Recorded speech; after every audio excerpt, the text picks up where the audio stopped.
Hi, today we're going to be talking about how to create a salsa garden in a container. Something you can do at home. It could be an inexpensive container. I had this terracotta pot. The big thing is you want to think about is you want to make sure that it has a drainage hole, right? So we can have any excess water getting away from the root system. This is a great size for our pot to get started.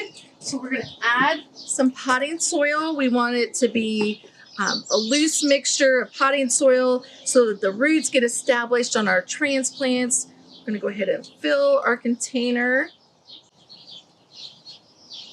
As you can see, it's nice and fluffy. We have our container prepared and ready for our transplants. So the first thing we're going to do is we want to go ahead and use one of our tomatoes. What we have right here is a Roma tomato so that we can use it for our salsa garden. We're going to go ahead and pull out our transplant.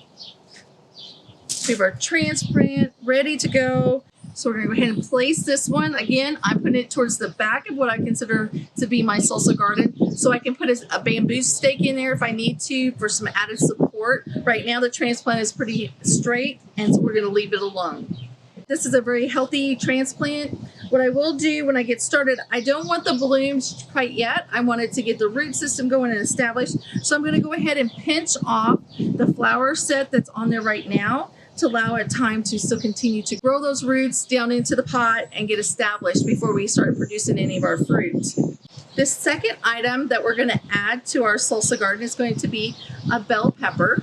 So we're going to place this one over to the side. We want to have plenty of room for our plants in our salsa container garden. So I'm going to put it to the side. That allows space for our tomato to continue to go upward and to branch out. And this is going to have room for our pepper plant to go ahead and bush and produce fruit. So our third item that I brought is cilantro. What's a great salsa garden without a little bit of cilantro? I'm going to go ahead and transplant it, pop it out of our container. Sometimes they get really root bound or established in there. You want to gently push on the bottom of your transplant, of your container, your cell, plastic cell. Go ahead. We see that we have nice, healthy roots growing, nice, healthy roots of our cilantro. The problem with cilantro is that sometimes we have where it will bolt quickly into the summer. So what we want to do is we want to do smaller plants and transplants. You can reseed in the fall if you want fresh cilantro, but this is a great transplant to add to it. It's not going to get as tall as our tomato or pepper plant, so we'll have room for it yet to get established and grow around the edges. It can even hang off the side as we're harvesting it, so it'll be fine in our container like this. So we have all of our plants down. We've added a little bit of soil around the edges of our plants to make sure that they're secure. They have room for the roots to be established and to grow. So you see we have our tomato, we have our pepper plant, and then we have our cilantro growing. This will be able to be harvested on. It can take a small space, and you can still have plenty of produce that is growing throughout the season.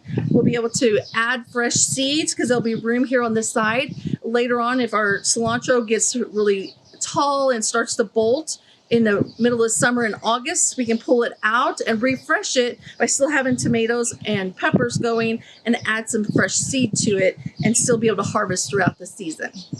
So this is our salsa garden in a small container. I hope you enjoyed this lesson, and look for more information tips on our website on how to create a theme garden or a salsa garden.